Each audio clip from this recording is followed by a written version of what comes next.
Silakan ditanyakan, nama Jamie Mama. Pasti dikenal tuh nama saya, karena saya pernah dicalonkan jadi ketua pemuda, tapi saya menolak. Kenapa saya meninggalkan agama Kristen? Setelah saya belajar kurang lebih setahun, saya mendapat banyak kejanggalan-kejanggalan ayat. Yesus itu bukan Tuhan, itu yang pertama. Yesus itu hamba, bukan Tuhan. Ini kata Tuhan ini.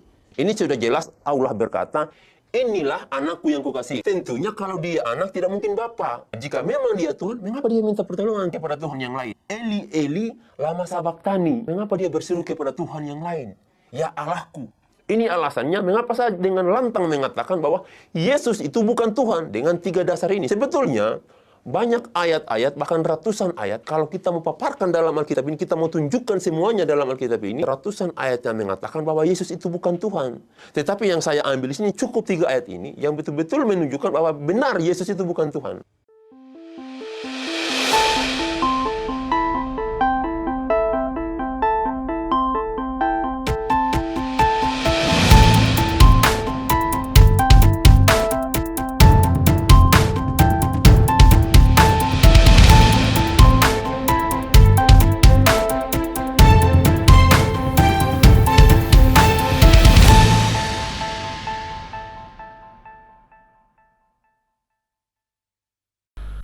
Halo teman-teman semuanya, senang sekali bergabung bersama saya lagi di sini di Wartawan Injil di channel Gereja YouTube. Dan kali ini kita akan sama-sama membahas tentang satu topik yang menurut saya layak untuk kita bahas. Bersama kali ini kita akan sama-sama membahas sebuah video yang harus dibagikan kepada saudara-saudara gereja YouTube khususnya ya. Menurut saya ini sangat memberkati saudara-saudara. Kesaksian seorang mualaf bernama Jamie Mama diangkat oleh video ngaji cerdas, mengatakan bahwa di judulnya itu dari video ngaji cerdas ini adalah Sekakmat debat sengit dengan 3 pendeta part. Yang keduanya ini mengangkat bagaimana Jamie Mama mengeluarkan jurus-jurusnya, dan kali ini dia mengatakan bahwa adalah bukti Bible sendiri mengatakan bahwa Yesus bukanlah Tuhan, dan juga klaim-klaimnya yang sangat-sangat menjelekkan. Dan dia mengatakan salah satunya ini hanya untuk edukasi, tapi kalau menurut saya ini adalah edukasi yang menghina ya kalau dipanjang gitu. Nah, pernyataan-pernyataan ini sangat bombastis ya yang disampaikan dia, sampai banyak juga orang mengatakan, "Oh, saya akhirnya mau mualaf nonton video ini." Oh, ya nanti akan kita saksikan dulu video berikut ini ya. Jadi yang pertama, saya kenapa membahas mualaf ini lagi. Jadi mungkin sebagian dari teman-teman ketika melihat video ini, ada sebagian dari teman-teman merasa mungkin kayak, aduh kok kayaknya bahasnya hal yang sama melulu ya. Bosan diulang itu-itu saja karena ya biasalah, serangan dari polemikus muslim tidak pernah kreatif ya. Yang menurut saya paling kreatif itu adalah Kainama. Itu paling kreatif, paling ngawur, paling cocok logi. Tapi ya kali ini dia lagi mingkem begitu kan ya. Nah, kali ini kita membahas lagi satu hal yang kurang lebih mirip dan terkesan berulang-ulang, dan saya hampir merasa bahwa aduh ngapain dibahas lagi begitu. Tetapi 2 hari lalu saya mendapatkan sebuah email dari seorang kawan yang tentu saja saya tidak bisa sebutkan namanya, tapi saya perhatikan tadi ada di kolom live chat teman kita ini lagi hadir ya. Jadi dia mengatakan atau dia menceritakan bahwa karena menonton video-video seperti ini di YouTube, akhirnya yang terjadi adalah dia hampir menjadi mualaf.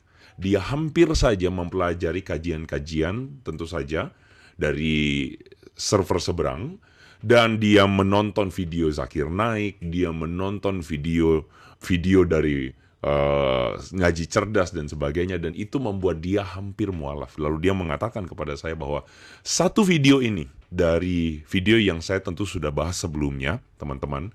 Kalau teman-teman ingat, video ini adalah video mualaf yang sama, yang mengganti nama jadi Ahmad, yang mengatakan bahwa dia siap kembali kepada agama Kristen kalau misalnya bisa menjawab pertanyaan dia. Dan video yang sederhana ini adalah video yang kemudian membuat saudara kita ini batal menjadi mualaf.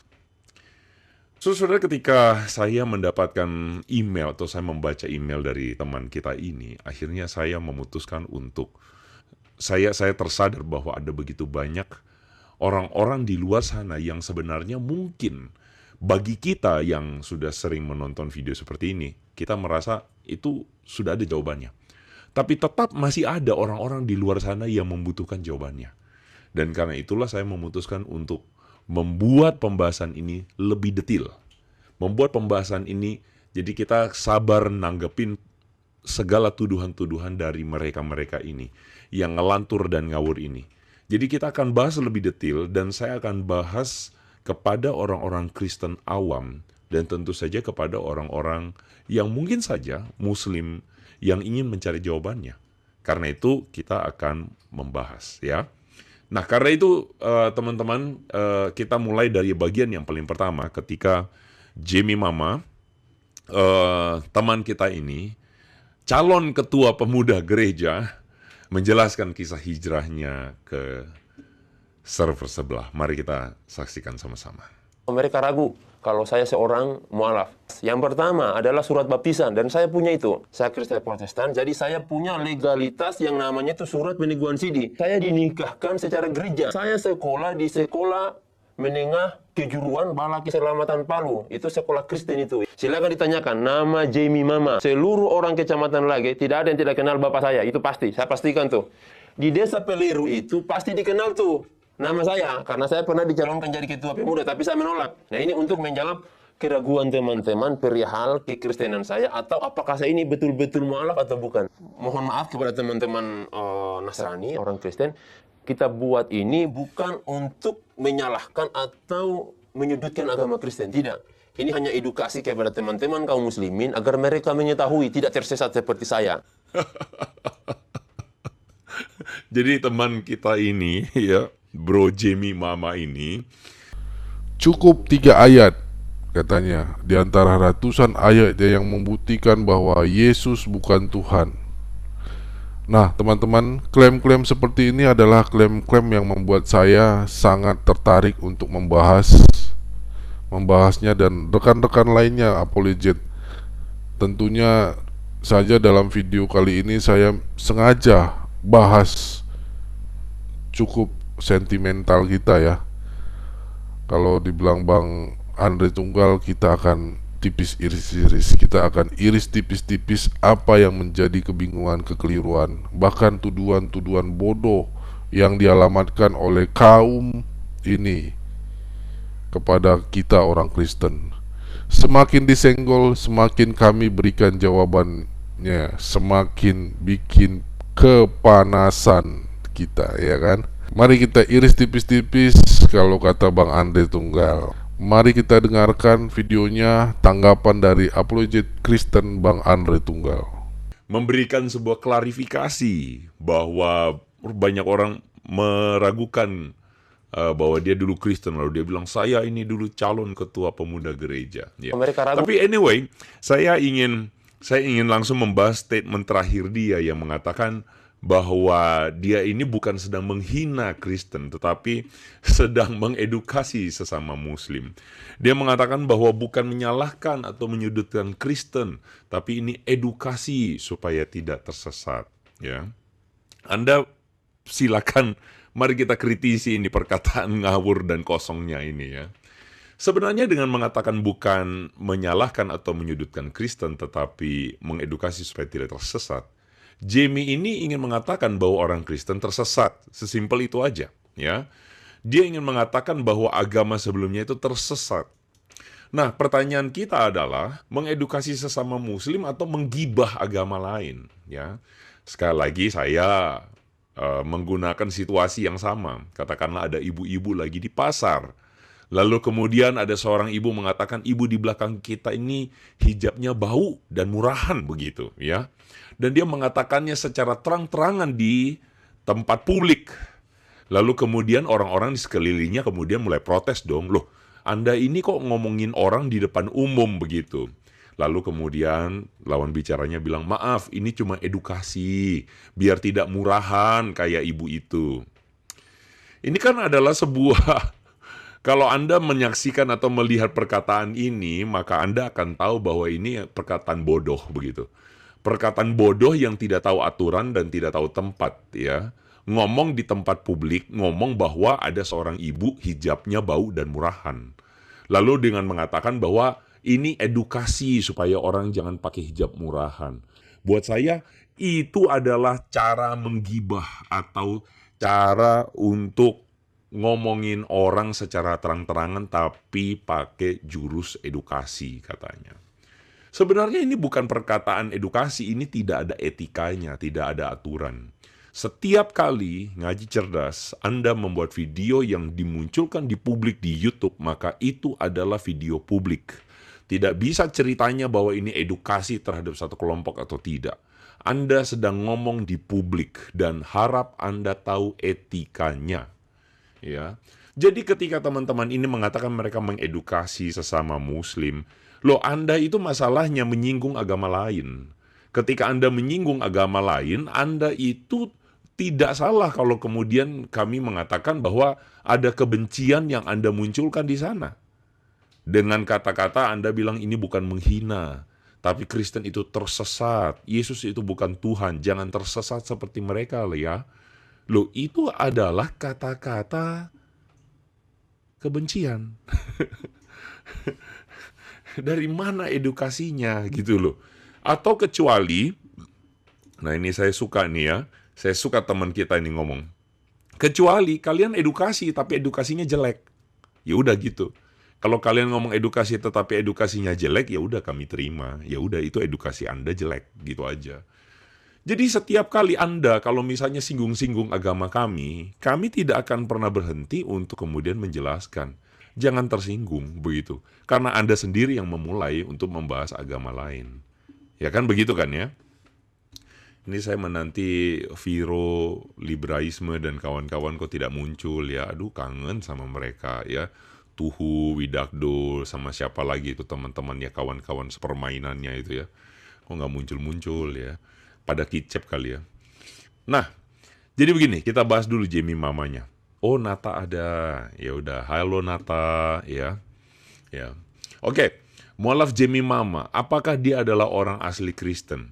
Menurut saya, mualaf Jamie ini memang dibesarkan dalam tradisi Kristen. Dia ini baptis anak iya, sidi dewasa iya, dia menikah secara Kristen. Saya kira kita tidak meragukan itu, begitu ya. Yang bikin saya kemudian kritisi adalah ketika dia mengklaim mengaku belajar Bible setahun, lalu kemudian menjadi mualaf. Buat saya ini yang kita harus tunjukkan ya, segala kecacatan begini.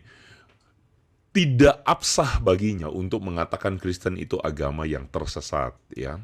Mari kita saksikan sama-sama ketika Jamie Mama menjadi Kristen, apa yang dia lakukan atau Kristen macam apa yang dia miliki. Mari kita saksikan sama-sama. Saya pada dasarnya orang terbilang pelaku maksiat besar. Nah, peminum, kalau merokok ya ini sudah hal yang wajar. Peminum, pezina, penjudi. Dulu itu kebiasaan buruk yang sangat luar biasa. Sehingga Islam itu datang merubah saya. Jadi bukan saya yang merubah Islam. Islam itu datang merubah diri saya. Mulai dari minum, judi, bahkan bangun-bangun siang. Saya dulu bangunnya jam 8, jam 10. Sekarang harus bangun jam 3 subuh tuh untuk persiapan sholat. Jadi Jamie Mama ini dulu waktu Kristen, dia mengaku sebagai seorang yang tukang minum, melakukan maksiat besar, ya, peminum, pejinah, penjudi, ya, bangun siang, malas-malasan maksudnya. Lalu dia mengatakan Islam mengubah saya. Loh, gini nih, Kalau misalnya Jamie ini adalah seorang Kristen yang kesaksian hidupnya baik, belajar Kristen sungguh-sungguh, lalu dia ngomong Kristen tersesat lah, dia pindah agama, itu kayaknya bisa diterima. Tapi begini loh teman-teman yang server sebelah, maaf ya teman-teman muslim ya. Anda bangga dengan orang yang mualafnya kayak begini. Yang bahkan ketika dia mengaku sebagai Kristen, dia ini pelaku maksiat besar, peminum, pezina, penjudi, bangun siang malas-malasan. Kristen macam apa ini? Padahal jelas-jelas ajaran Kristen itu jelas. Ajaran Kristen itu jelas-jelas menekankan tentang pertobatan, meninggalkan dosa. Misalnya Efesus pasal 5 ayat 3-5. Meninggalkan dosa dan meninggalkan maksiat lah begitu ya dan bahasanya. Lalu kemudian Kristen itu dengan jelas mengatakan jangan hidup dalam hawa nafsu. Roma pasal 13 ayat 13 dan 14. Jelas juga tentang malas-malasan. Amsal menegur orang yang bermalas-malasan. Hai pemalas, belajarlah dari semut, itu kata Amsal. Jadi kalau Jamie ini adalah seorang Kristen yang benar-benar Kristen, bukan ngaku sebagai dicalonkan ketua pemuda, Jamie ini seharusnya menghidupi hidup yang benar. Dan dari sini kita bisa mengatakan bahwa sejak dahulu Jamie ini tidak pernah Kristen. Oh betul, dia besar dalam tradisi Kristen. Dia punya surat CD-nya. Oh ya silakan. Dia punya surat baptis. Dia punya akta pernikahan gereja. Silakan. Tetapi masalahnya adalah Anda tidak pernah sungguh-sungguh jadi Kristen. Ya. Ketika dia mengatakan Islam mengubah saya, ya sesimpel ya Islam mengubah sesuatu yang memang dia tidak pernah jadi Kristen. Jadi buat saya ini adalah Kristen yang malas deh kalau diomongin kayak begini. Ya, jadi sebenarnya Jamie ini tidak pernah benar-benar menjadi Kristen, ya sih cuman atributnya aja, KTP-nya aja Kristen. Terus Anda bangga dengan yang mualaf kayak beginian. Ya. Jadi saya pikir Anda harus memikirkan kembali lah begitu ya, mengangkat kisah-kisah orang-orang yang kayak begini. Oke. Saya kira kita bahas apa yang menjadi pokok permasalahan yang paling utama ya. Jadi ketika Jamie Mama ini mengatakan bahwa ada 3 ayat yang membuktikan Yesus bukan Tuhan. Mari kita saksikan yang pertama. Yesus itu bukan Tuhan, itu yang pertama. Jadi di kitab Matius 12 ayat 18, ini jelas sangat tertulis di sini, Yesus hamba Tuhan. Ini sangat jelas nih, bisa di zoom. Lihatlah, itu hambaku yang kupilih, yang kukasihi. Ini kata Tuhan ini. Yesus itu hamba, bukan Tuhan. Ini kata Tuhan ini. Alkitab ini sendiri yang mengatakan bahwa Yesus bukan Tuhan. Iya. Jadi Jamie Mama ini mengatakan bahwa Alkitab ini mengatakan Yesus bukan Tuhan. Ya. Bahwa dikatakan Yesus itu adalah hamba Allah. Ya. Dalam Matius pasal 12 ayat 18, Yesus adalah hamba Tuhan. Ini ayatnya, itu hambaku yang kupilih. Ngomong-ngomong, ayatnya yang diangkat oleh Jamie ini benar. Tetapi saya mau kasih tips dulu untuk orang-orang yang suka kebingungan dengan gaya-gaya begini. Saya mau kasih tips untuk orang-orang yang adalah tukang comot ayat. Ya. Jadi buat orang-orang yang suka tukang comot ayat, yang suka dibingungkan dengan perkataan polemikus muslim yang ngelantur ngawur-ngawur sana sini, saya mau kasih tahu, perhatikan konteksnya. Apa itu perhatikan konteksnya? Ayat yang dipakai oleh Jamie Mama tadi, Matius 12:18, itu adalah kutipan dari nubuatan yang mengatakan itu hambaku yang kupilih. Ini merujuk kepada Yesus, disebut hamba, dan aku ini adalah tentu saja Bapa. Tetapi konteks dari ayat ini tidak ingin menceritakan bahwa semata-mata Yesus itu cuma hamba Allah. Tidak begitu. Ayat yang ke-8 dengan jelas mengatakan bahwa Yesus itu menyebut dirinya sebagai Tuhan atas hari Sabat. Tuhan atas hari Sabat. Nah, kita akan sama-sama belajar di sini, makanya terinspirasi dari teman kita yang hampir mualaf itu. Kita akan belajar tentang konteks kejadian yang terjadi sebenarnya ketika Yesus menyembuhkan seorang yang lumpuh tangannya ini. Jadi ada konteks perselisihan di antara Yesus dan orang-orang Farisi, ya.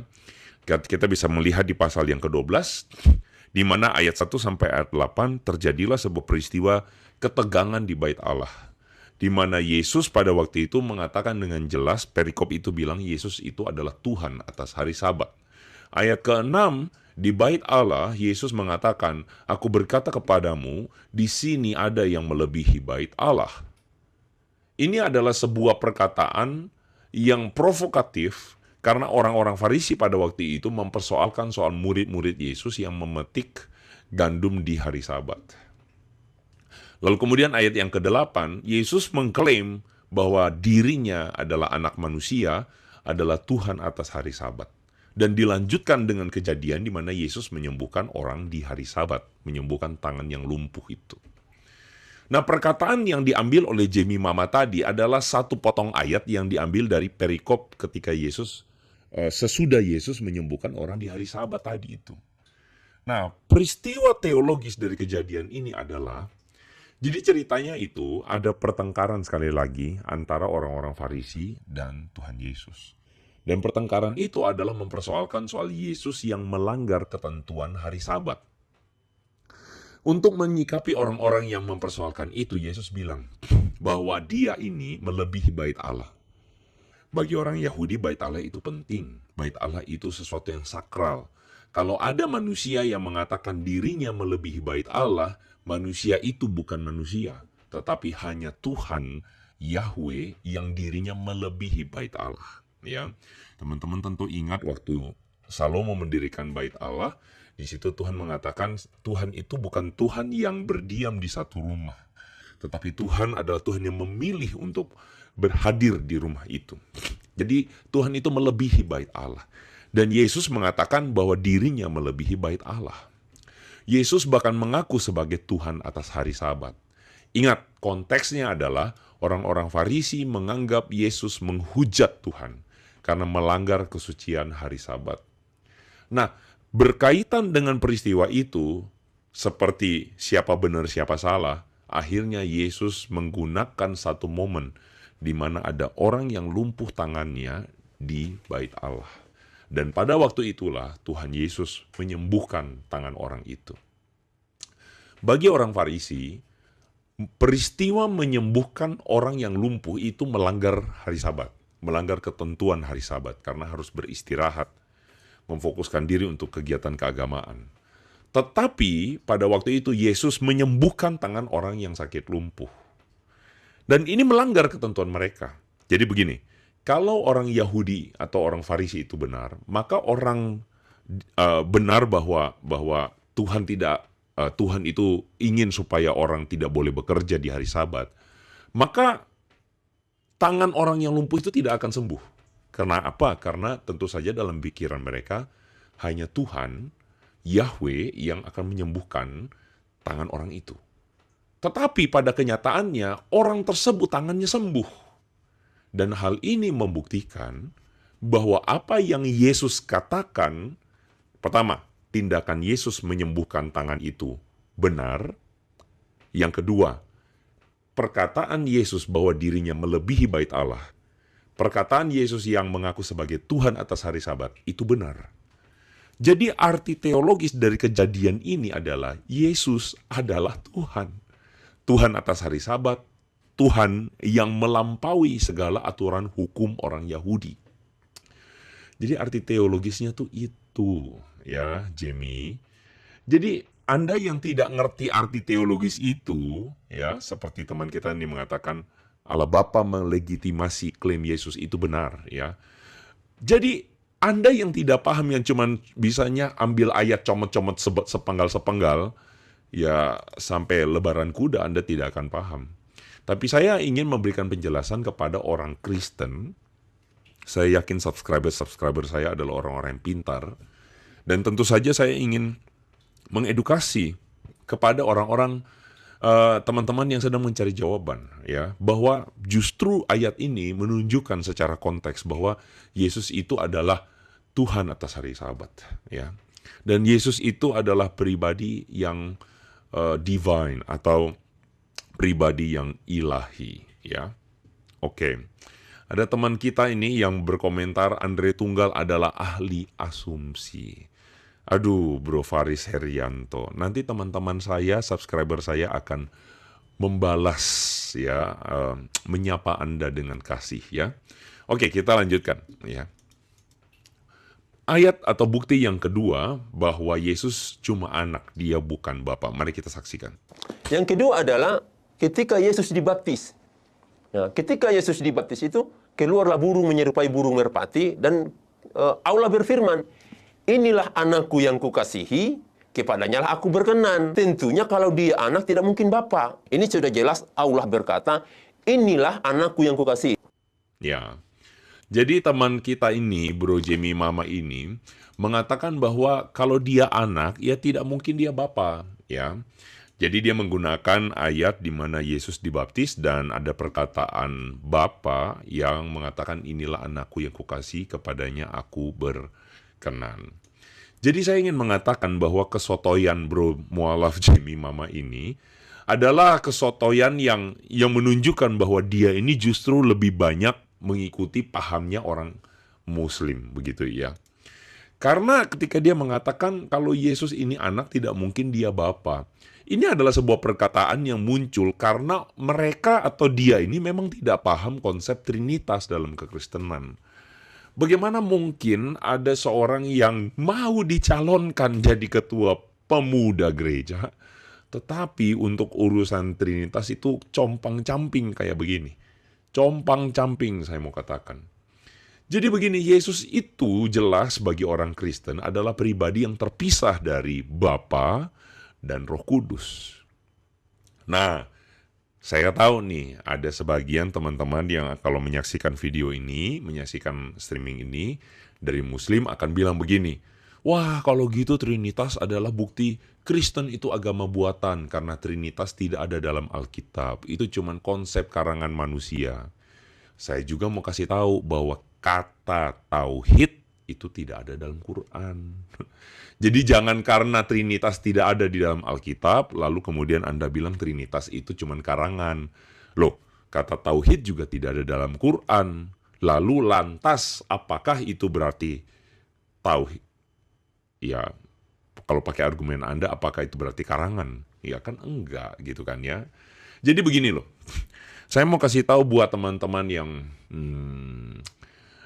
yang menyaksikan ini. Sekali lagi, saya selalu ulang-ulang bilang bahwa ketika kita berdialog dengan kelompok ini, jangan sampai kita itu menganut belief system Islam. Seringkali saya perhatikan banyak orang Kristen itu tanpa sadar itu menganut belief system Islam. Apa itu belief system Islam? Salah satunya adalah pemikiran bahwa Tuhan itu cuma satu. Tuhan itu satu secara apa? Secara numerik. Oh, Tuhan yang Maha, Tuhan yang Esa, Tuhan yang adalah satu. Tuhan itu cuma satu enggak? Iya satu. Lalu kalau gitu, Yesus itu siapa? Dan sebagainya. Inilah pemikiran yang ketukar-ketukar, kecampur-campur dengan pemikiran orang Muslim. Dan orang Kristen tidak boleh menganut pikiran orang Muslim. Tentang Tuhan misalnya, soal keesaan Tuhan. Jadi orang Muslim berpikir, ya Allah itu cuma satu, la ilaha illallah, tidak ada Tuhan selain Allah. Allah tidak beranak dan tidak diperanakan. Itu pikiran Muslim.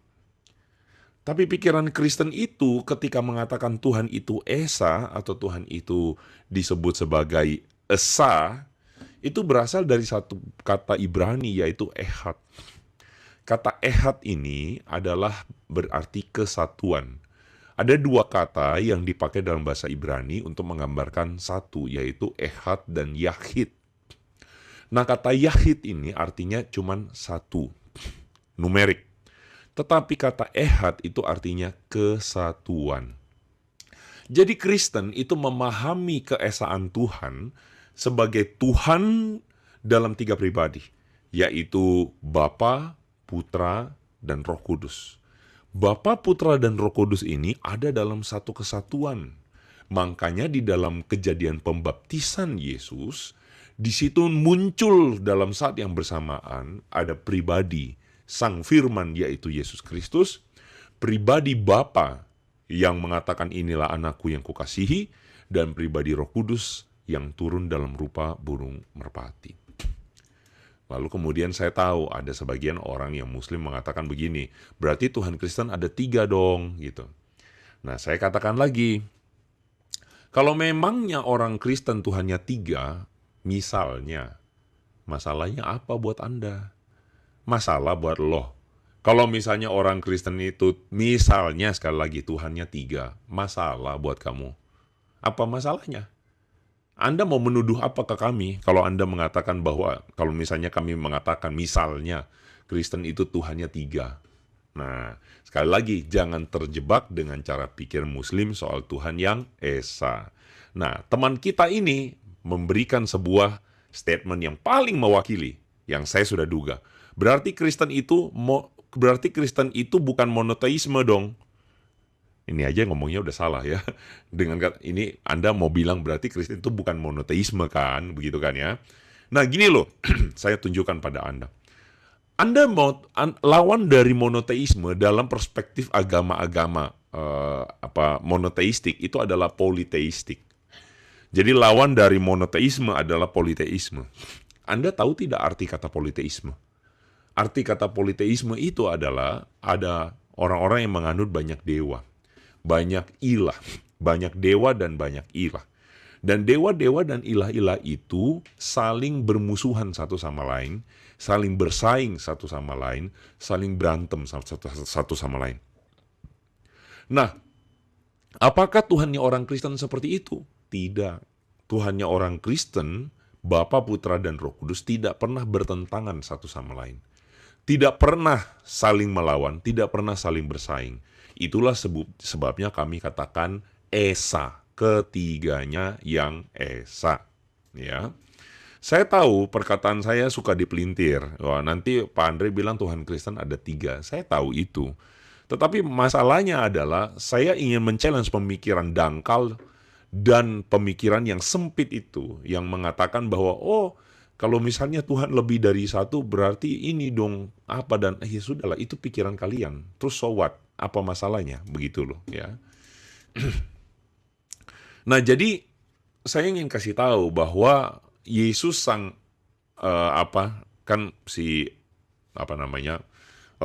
Jamie itu mengatakan begini. Yesus itu kan anak, bukan Allah sendiri. Yuk kita baca Yohanes pasal 5 ayat 18. Sebab itu orang Yahudi lebih berusaha lagi membunuh Yesus. Bukan karena Yesus meniadakan hari Sabat, tapi karena Yesus mengatakan bahwa Allah adalah Bapanya sendiri. Dan dengan demikian, Yesus menyamakan dirinya dengan Allah. Jadi gini loh, kalau sampai orang-orang yang pikirannya nggak nyampe ini mengatakan tuh, dia kan anak, dia bukan Bapa, dia kan anak. Saya mau kasih tahu, ketika Yesus menyebut dirinya anak, maka Yesus itu sedang menyamakan dirinya dengan Allah. Ini sekaligus menjawab beberapa sebagian orang-orang Kristen yang masih awam, ya, yang tidak paham tentang Trinitas, tetapi kemudian kebingungan dengan kenapa Yesus disebut anak Allah. Itu bukan klaim atau bukan bukti bahwa Yesus menyebut dirinya Tuhan. Loh, kalau Yesus bilang dirinya anak Allah, itu artinya Yesus menyamakan diri dengan Allah. Kayak gitu ya. Oke. Dengan menyebut diri sebagai anak Allah, maka Yesus menyamakan dirinya dengan Allah. Kita lanjut. Yesus itu anak Allah, maka Yesus itu adalah Tuhan. Statement terakhir dia yang mengatakan bahwa dia ini bukan sedang menghina Kristen, tetapi sedang mengedukasi sesama Muslim. Dia mengatakan bahwa bukan menyalahkan atau menyudutkan Kristen, tapi ini edukasi supaya tidak tersesat. Ya, sebenarnya dengan mengatakan bukan menyalahkan atau menyudutkan Kristen, tetapi mengedukasi supaya tidak tersesat, Jimmy ini ingin mengatakan bahwa orang Kristen itu memang sudah tersesat. Sesimpel itu aja ya. Ingin mengatakan bahwa agama sebelumnya yang dia gunakan itu Kristen itu tersesat. Nah, pertanyaannya kita adalah mengedukasi sesama muslim atau mengibah agama lain. Bukti ayat Bible nomor 3 di mana Yesus berteriak minta tolong kepada Allah. Mari kita saksikan sama-sama. Di kitab Markus, dan pada jam 3 berserulah Yesus kepada Tuhan ini, Eli, Eli, lama sabachthani. Nah, jikalau memang betul-betul Yesus itu adalah Tuhan, mengapa dia berseru kepada Tuhan yang lain? Ya Allahku. Jika memang dia Tuhan, mengapa dia minta pertolongan kepada Tuhan yang lain? Ya. Jadi teman-teman, ayat ketiga yang dibilang oleh Jamie Mama ini adalah ketika Yesus itu berseru kepada Tuhan, Eli, Eli, lama sabachthani. Nah, jadi saya mau jelaskan lagi kepada teman-teman bahwa perkataan Eli, Eli, lama sabachthani, Allahku, Allahku, mengapa engkau meninggalkan aku, itu punya konteks. Konteksnya apa? Perkataan Yesus itu sengaja untuk menggenapi nubuat dalam Mazmur 22 ayat 2, di mana di situ dikatakan sang penulis Mazmur mengatakan, Allahku, Allahku, mengapa engkau meninggalkan aku? Perkataan ini adalah perkataan yang tidak sembarangan. Kenapa tidak sembarangan? Karena ada makna teologis di balik pengataan Eli, Eli, lama sabachthani, yaitu hari raya pendamaian. Ketika kita memahami kejadian itu, maka kita mesti memahami konteks budaya orang Yahudi, di mana orang Yahudi itu merayakan yang namanya Hari Raya Pendamaian. Di dalam Imamat pasal 16 ayat 21 dan 22, Anda akan menemukan bahwa dalam ritual Hari Raya Pendamaian itu, ada seekor kambing yang disebut sebagai kambing Azazel, atau scapegoat dalam bahasa Inggrisnya. Nah, kambing ini akan menanggung dosa umat Israel. Jadi gesturnya seperti teman-teman lihat. Imam menaruh tangannya di atas kepala kambing itu, lalu menimpakan atau menanggungkan semua dosa umat Israel. Lalu apa yang terjadi? Kambing ini diusir keluar. Ketika seekor kambing diusir keluar dari tembok kota, yang terjadi adalah kambing itu akan mati, kelaparan atau diterkam binatang buas. Ini menggambarkan bagaimana manusia berdosa itu terusir dari hadapan Tuhan. Jadi itu penggambarannya. Jadi ada kambing yang diusir, dibuang. Nah, sadarkah Anda ketika Yesus mengatakan Eli, Eli, lama sabachthani, ini adalah sebuah perkataan yang seakan-akan atau didasarkan pada konteks budaya ini. Yesus itu menempatkan posisinya sebagai kambing Azazel atau kambing yang dikutuk untuk dibuang, diusir keluar. Makanya dia mengatakan Eli, Eli, lama sabachthani. Ya. Dan dengan cara demikian Yesus memberikan jalan keselamatan dengan mengorbankan dirinya. Yesaya pasal 53 ayat 6, kita sekalian sesat seperti domba yang yaitu kita sesat sehingga Yesus itu atau Mesias itulah yang memberikan dirinya untuk menanggung ya semua kesalahan kita. Jadi saya suka sekali perkataan yang selalu mengatakan bahwa pada waktu Yesus disalib, seakan-akan Bapa itu memalingkan wajahnya dari Yesus. Karena apa? Karena Yesus sudah menanggung dosa umatnya. Ini menunjukkan bagaimana Yesus itu memberikan diri untuk menanggung dosa. Makanya dia mengatakan Eli, Eli, lama sabachthani. Kayak gitu ya. Nah, jadi saya kira hal-hal seperti ini memang kita harus akui kadang-kala jarang untuk dikhotbahkan di gereja. Karena tidak cukup orang menggali secara biblikal apa yang terjadi pada Yesus dan peristiwa penyalipannya, begitu ya, karya keselamatannya. Dan saya bisa paham ada sebagian orang-orang Kristen yang tidak memahami konteks atau kulturnya. Tapi dari sini saya berharap bahwa teman-teman bisa teredukasi, begitu ya. Saya berharap bahwa teman-teman bisa memahami, begitu. Ya. Nah, ini ada teman kita dari Faisal ini yang berkata-kata sangat indah, ya. Berkata sangat indah sekali. Ini mungkin ajaran agamanya, ya, Faisal. Sabar, sebentar lagi kamu akan disapa dengan sangat baik oleh teman-teman saya, ya. Faisal percaya dengan Taurat sia-sia, ini sensor, dan sebagainya, ya. Silakan Anda baca sendiri, ini orang yang memang, ya, saya nggak tahu ajaran agamanya nyuruh begitu kah? Saya nggak tahu, ya. Oke, saya lanjutkan. Mari kita lihat lagi perkataan Jamie Mama. Mari kita lihat. Ini alasannya mengapa saya dengan lantang mengatakan bahwa Yesus itu bukan Tuhan dengan 3 dasar ini. Sebetulnya banyak ayat-ayat, bahkan ratusan ayat, kalau kita mau paparkan dalam Alkitab ini, kita mau tunjukkan semuanya dalam Alkitab ini, banyak ayat, ratusan ayat yang mengatakan bahwa Yesus itu bukan Tuhan. Tetapi yang saya ambil di sini cukup 3 ayat ini yang betul-betul menunjukkan bahwa benar Yesus itu bukan Tuhan. Ya. Jadi dia mengatakan bahwa ada ratusan ayat Bible membuktikan Yesus bukan Tuhan. Ratusan. Berapa lapis? Ratusan. Saya ingin nunjukin apa, teman-teman? Saya ingin nunjukkan klaim-klaim bombastis yang tanpa bukti. Jadi begini, kalau Jamie Mama kamu menonton video saya, atau mungkinlah katakanlah Muslim yang menonton video saya, ngaji cerdas kayak siapapun yang menonton, mau cari kesalahan, saya buka kesempatan. Tunjukkan kepada kami ratusan itu. Ratusan ayat yang mengatakan Yesus bukan Tuhan itu. Tunjukkan pada kami. Kalau jumlahnya ratusan, tunjukkan. Inilah klaim-klaim bombastis tanpa bukti yang jadi ajaran turun-temurun dari Zakir Naik dan kawan-kawan yang gak jelas itu, ya. Jadi klaim-klaim tanpa bukti ratusan ini persis seperti bahasa iklan gitu loh. Berapa lapis? Ratusan, padahal cuman segelintir doang. Ya itu tadi ya, teman kita mengatakan dengan sangat benar nih ya, asbun ya. Ini adalah klaim-klaim asbun, klaim-klaim gak jelas ya, yang mengatakan bahwa ratusan ayat membuktikan.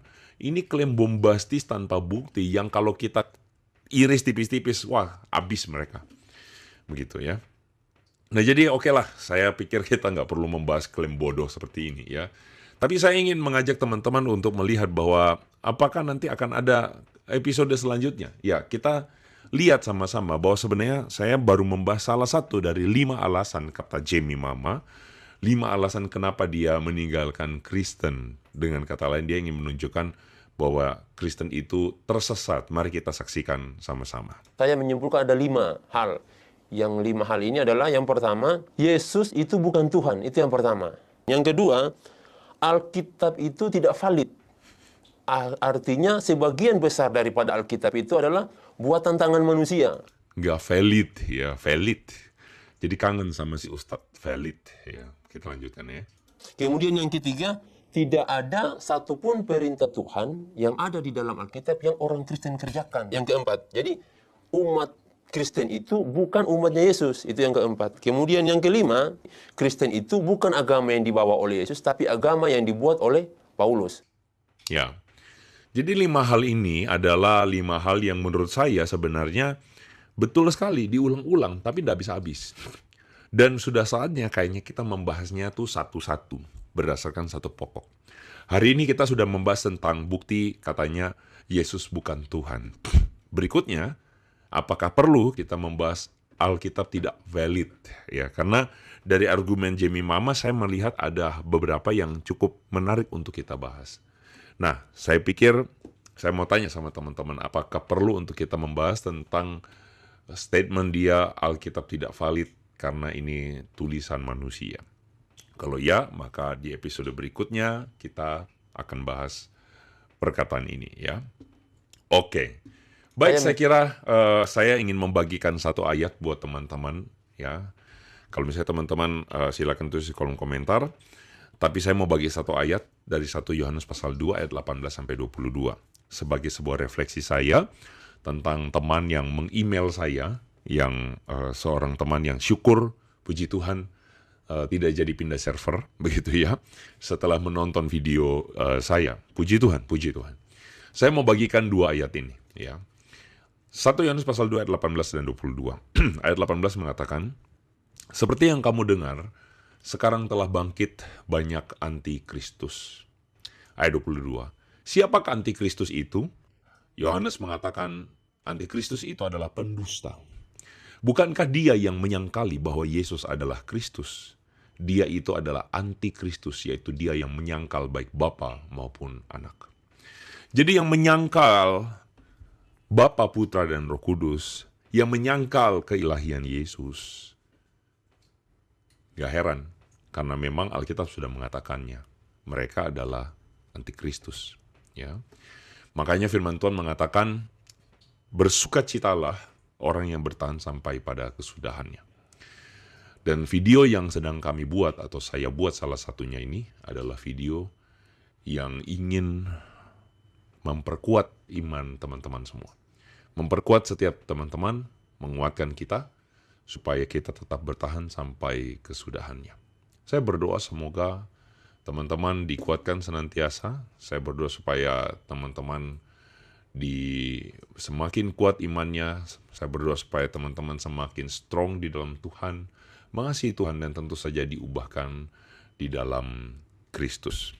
Edukasi yang mutlak diberikan sama Bang Andre Tugal, dan kita harus dengarkan juga tanggapan dari dengerin juga tanggapan dari channel Laskar Kristus yang akan menjawab tanggapan saudara ini dari channel YouTube Ngaji Cerdas ini ya saudara-saudara. Mari kita dengarkan tanggapan beliau di video berikut ini. Teman-teman sekalian, kali ini kita akan menanggapi lagi seorang mu'alaf yang menurut saya ini kacau balau gitu ya, dengan memberikan pemahaman-pemahaman Alkitab secara salah, dan tentu kita punya hak untuk meluruskan apa yang salah ya dari pemahamannya, karena ini bukan kitab sucinya. Ini kitab suci orang Kristen. Dia seorang Muslim, seharusnya belajar Al-Quran ya, dan mengajarkan isi Al-Quran. Dan teman-teman sekalian, mari kita mendengarkan terlebih dahulu tentang statementnya, di mana katanya bisa dia dibunuh gitu oleh orang pendeta karena perintah daripada Alkitab soal sunat gitu ya. Jika tidak disunat harus dilenyapkan, harus dibunuh dari teman-teman sebangsanya gitu ya. Jadi ini salah pengertian teman-teman sekalian. Oleh karenanya kita harus luruskan. Kita nonton terlebih dahulu videonya berikut ini. Ya memang kalau kita uraikan kejanggalan-kejanggalan dalam Bibeli itu sangat banyak. Ya sangat banyak. Kalau kita mau menguraikan satu persatu memang butuh waktu yang cukup panjang. Tidak ada. Hal pertama yang saya dapatkan itu kengerian lah, ngeri ya. Saya baca itu ngeri. Jujur itu, ini kalau dicelakakan saya mati, dibunuh ini sama pendeta. Jadi di Alkitab itu disampaikan dalam kisah kitab Kejadian 14 ayat 17. Kata Allah, barang siapa yang tidak dikhitan, yang dikerap kulit katanya, yang disunat, maka harus dilenyapkan dari antara orang-orang sebangsanya, yang artinya dibunuh. Harus dibunuh itu orang kalau tidak dikhitan. Itu kejanggalan satu. Tidak ada satupun saya dapatkan dalam Alkitab, amalan-amalan yang kita lakukan, yang terdapat dalam Alkitab. Jadi tidak ada satu perintah Tuhan yang ada dalam Alkitab yang dikerjakan oleh orang Kristen saat itu. Sampai saat sekarang, bukan saat itu. Sampai hari ini, tidak ada satupun perintah Allah yang ada dalam Alkitab itu mereka kerjakan. Contoh, mereka disuruh sunat, tidak disunat. Disuruh puasa, tidak puasa. Disuruh sujud ketika ibadah, tidak sujud. Disuruh pakai jilbab, tidak pakai jilbab. Disuruh sholat, tidak mau sholat. Nah, justru melakukan amalan yang dilarang oleh Allah. Makan babi, makan anjing. Nah, itu larangan semua tuh. Jangan ibadah pada hari Minggu. Nah, itu dilarang semua sama Allah. Sehingga timbul dulu pertanyaan saya kepada para pendeta. Saya bilang, Pak, tolong tunjukkan satu ayat ke saya. Perintah Tuhan yang kamu kerjakan. Nah, tidak ada. Jadi itu salah satu bagi saya, maaf ya. Saya bukan menjelek-jelekan agama saya sebelumnya. Tidak, saya hanya menyampaikan penemuan saya. Bahwa ini agama sudah tidak benar ini. Karena mereka menjalankan bukan perintah Tuhan. Saya tidak tahu apa atau apa yang jelas. Mereka tidak menjalankan perintah Tuhan yang ada dalam Alkitab. Itu saja. Sehingga saya tinggalkan agama itu. Beda dengan Islam. Perbedaan jauh dengan Islam. Islam itu, mereka melakukan amalan. Ketika amalan itu tidak ada dalam Al-Quran dan hadis, maka tertolak amalannya. Ditinggalkan, disuruh tinggalkan tuh. Maka harusnya jangan kamu kerjakan itu pekerjaan. Karena tidak akan dihitung pahala nanti itu. Oke, teman-teman sekalian, itulah yang kita sudah dengarkan bersama dari seorang mu'alaf ini, dan mungkin lama-lama nanti dia ini akan jadi ustadz juga ya, karena dia lagi mau populer ini di channel Ngaji Cerdas ya, ada beberapa videonya. Dan teman-teman sekalian, kita akan membahas terlebih dahulu. Pertama-tama dia katakan banyak sekali kejanggalan-kejanggalan di dalam Alkitab, dan kalau diuraikan itu terlalu banyak. Sama, kalau kami menguraikan juga kejanggalan-kejanggalan dalam kitab suci Anda sangat banyak. Tapi kan nanti kalian bilang lagi penistaan lah, penghinaan lah, lalu pendeta-pendeta yang akan membahas nanti kitab suci kalian laporkan dan ditangkap gitu ya, dihukum seberat-beratnya, kalian demo berjilid-jilid karena kami membahas Al-Quran nanti. Ya, kejanggalannya contoh nih, misalnya kita tanya nih, di mana ayatnya kalau Muhammad itu disunat? Ini salah satu misalnya. tunjukkan ayatnya bahwa di Al-Quran itu tertulis Muhammad disunat. Lalu yang menyunat Muhammad siapa misalnya namanya. Kan semuanya itu kan tidak diuraikan dalam kitab suci. Sama dengan Tuhan Yesus Kristus juga. Ada beberapa hal yang tidak diuraikan. Hal yang tidak terpenting tidak dituliskan. Karena kalau semuanya dituliskan ya tidak muat setebal bagaimana itu kitab suci gitu ya. Kalau Alkitab kami mengatakan bahwa ya langit dan bumi ini agaknya tidak bisa memuat ya segala sesuatu yang harus ditulis itu ya, kalau terlalu banyak sekali gitu perbuatan-perbuatan Tuhan ya. Jadi hanya hal-hal yang terpenting yang dimana kita bisa mengenal Allah kita, itu aja yang dididik kepada kita, yang diajarkan kepada kita. Nah teman-teman sekalian, dia juga tadi mengutip ayat itu secara salah ya. Dia katakan Kejadian 14 ayat 17 tentang perjanjian Allah kepada Abraham mengenai sunat. Ya katanya dia bilang kalau diterapkan hal ini katanya bisa-bisa dia dibunuh oleh pendeta katanya ya. Ini narasi yang kurang ajar loh tuh. Ya, mana sih para pendeta mau membunuh gitu? Ya, baik, sebenarnya dikutipnya teman-teman sekalian Kejadian pasal 17 ayat 14 ya. Sebenarnya itu yang dikutipnya ya, karena kalimatnya seperti yang disampaikannya, dan orang yang tidak disunat, yakni laki-laki yang tidak dikerat kulit khatannya, maka orang itu harus dilenyapkan dari antara orang-orang sebangsanya, ia telah mengingkari perjanjianku. Ya, jadi teman-teman sekalian, kalau kita melihat dari ayat 12, ini perintah Tuhan untuk memberikan sebuah perjanjian kepada Abraham, di mana di dalam Kejadian pasal 17 ayat 12 dikatakan anak yang berumur 8 hari haruslah disunat, yakni setiap laki-laki di antara kamu turun-temurun, baik yang lahir di rumahmu maupun yang dibeli dengan uang dari salah seorang asing, tetapi tidak termasuk keturunanmu. Orang yang lahir di rumahmu dan orang yang engkau beli dengan uang harus disunat, maka dalam dagingmu lah perjanjianku itu menjadi perjanjian yang kekal. Jadi teman-teman sekalian, di sini bukan berarti berlaku kepada orang-orang Kristen sampai pada saat ini. Ini adalah janji kepada Abraham, ya. Karena pada waktu itu ya, untuk membedakan orang-orang kafir dengan orang-orang yang dikasihi oleh Tuhan Allah, orang-orang pilihan seperti Abraham, itu harus dibedakan oleh Tuhan. Jadi dia berikan sebuah perjanjian kepada Abraham bahwa anak-anak yang ada di dalam rumahnya, baik yang dibelinya maupun yang keturunannya, itu harus disunat. Nah, sebagai tanda perjanjian yang artinya itu dilakukan di dalam daging Abraham, teman-teman sekalian ya. Dan itu turun temurun. Itu sebabnya Yesus itu juga ya disunat di umur 8 hari gitu ya. Setelah genap 8 hari maka dia disunat lalu diserahkan ke bait Allah. Nah teman-teman sekalian, di sini tidak ada penerapannya bahwa para pendeta akan membunuh orang jika tidak disunat gitu ya. Ya, ini adalah aturan Allah kepada Abraham, kepada orang-orang Yahudi gitu ya. Jadi ada hal-hal yang memang diwajibkan dan ada hal-hal yang tidak diwajibkan kepada kekristenan sampai pada saat ini. Ya, dan teman-teman, apa yang dikatakan oleh Alkitab kepada kita setelah kedatangan Tuhan Yesus Kristus, perjanjian di situ adalah perjanjian yang baru dengan darah Kristus, pengorbanan Kristus, itulah perjanjian baru. Jadi ada perjanjian lama dan ada perjanjian baru yang terbaru di zaman Tuhan Yesus Kristus. Nah, apa yang harus dilakukan di situ adalah perjanjian di situ adalah darah Yesus Kristus. Kemudian kita harus dibaptis di sana sebagai perjanjian bahwa kita ini ikut Yesus sesungguhnya, sebagai bukti bahwa kita mau ikut Yesus. Jadi di dalam perjanjian baru soal sunat ya, itu bukan sunat secara lahiriah lagi, tetapi sunat hati gitu ya. Sunat hati itu yang paling diutamakan kepada kekristenan lagi ya, bukan sunat secara lahiriah ya. Jadi mari kita melihat teman-teman sekalian,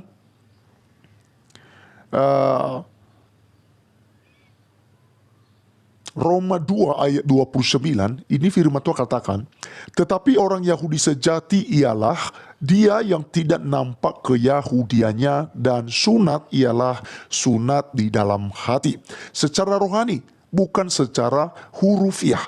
Maka pujian baginya datang bukan dari manusia, melainkan dari Allah. Ya.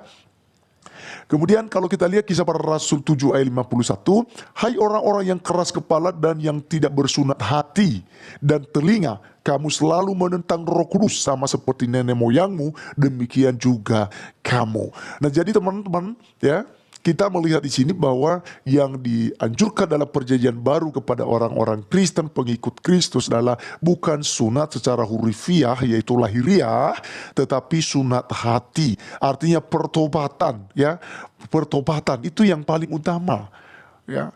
Menunjukkan dirinya bahwa dia adalah seorang pengikut Kristus dengan perubahan perilaku, sikapnya. Dan ketika dia memutuskan ikut Yesus, maka perjanjian yang harus dilakukan itu juga, dia harus dibaptis, ya, untuk menerima berkat-berkat rohani. Ya. Nah, itu dia teman-teman sekalian yang merupakan jawaban kita yang pertama. Dan yang kedua, dia katakan bahwasanya orang-orang Kristen, ya, itu tidak satupun perintah Alkitab yang dilakukan oleh para pendeta dan juga umat Kristen. Nah, teman-teman sekalian, 10 hukum Taurat, ya, itu kan sudah disimpulkan oleh Tuhan oleh Tuhan Yesus, ya, di dalam 2 hukum. Kasihlah Tuhan Allahmu dengan segenap hatimu, segenap jiwamu dan akal budimu. Itu hukum yang pertama dan yang utama. Hukum yang setara dengan itu, ya, adalah kasihilah sesama manusia seperti dirimu sendiri. Nah, orang Kristen itu melakukan hal itu, teman-teman sekalian, ya. Orang Kristen melakukan demikian. Dan tadi dia katakan bahwa orang Kristen disuruh untuk memakai jilbab, tapi orang Kristen tidak menggunakan jilbab. Nah, saya harus jawab ini bahwa hukum penggunaan jilbab ini adalah tradisi dan budaya Yahudi, ya. Sampai pada hari ini Yahudi, baik Yahudi Kristen maupun juga yang menganut agama Yudaisme, itu mereka menggunakan namanya penutup kepala, kerudung, ya, jilbab kalau Muslim, ya. Jadi teman-teman sekalian, sampai hari ini juga itu dilakukan oleh orang-orang Kristen yang ada di Israel, ya. Mereka menutup kepala. Nah, budaya-budaya seperti ini, teman-teman sekalian, itu tidak diberlakukan di seluruh kekristenan di dunia ini. Kita di Indonesia, itu adalah budaya kita bukan jilbab, teman-teman sekalian. Ya, budaya kita adalah batik gitu, ya. Ada khusus-khusus, ya, berpakaian secara budaya Nusantara. Ya, karena Injil itu, ya, berlaku untuk semua bangsa gitu, ya. Jadi bisa menyesuaikan, beradaptasi, ya. Jadi teman-teman sekalian, kita tidak diharuskan, ya, untuk menggunakan jilbab. Kedua, katanya orang Kristen disuruh sholat. Nah, tidak ada di dalam Alkitab itu perintah sholat, ya. Tidak pernah diperintahkan sholat di dalam Alkitab, ya. Kemudian juga tidak ada larangan di dalam Alkitab untuk tidak beribadah di hari Minggu, ya. Jadi orang Kristen kenapa beribadah di hari Minggu? Karena hari Minggu adalah hari kemenangan, kebangkitan Tuhan Yesus Kristus, kemenangan Tuhan Yesus Kristus dari maut.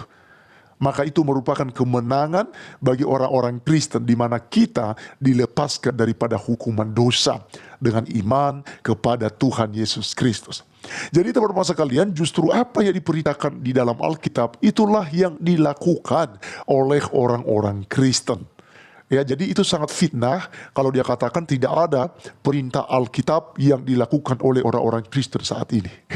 Jadi mereka lah yang melakukan. Jadi membangun narasi nanti mereka yang melakukannya. Itu sebabnya mereka mengklaim Yesus itu Muslim, Yesus itu sholat, Yesus itu naik haji, dan banyaklah, ya, yang mereka mengklaim dan, ya, tukang klaim. Ya, jadi teman-teman sekalian, itulah yang kita bisa berikan jawaban atas tuduhan dan juga ya, narasi yang memperlesetkan apa yang diajarkan oleh Alkitab kepada kita dan disalah mengerti oleh mereka yang Muslim. Jadi teman-teman sekalian, himbauan saya, mari kita tetap memperbanyak belajar Alkitab supaya kita tidak terseret dan tidak terbawa arus dari para penyesat-penyesat seperti pria, ya, seperti pria Muslim ini.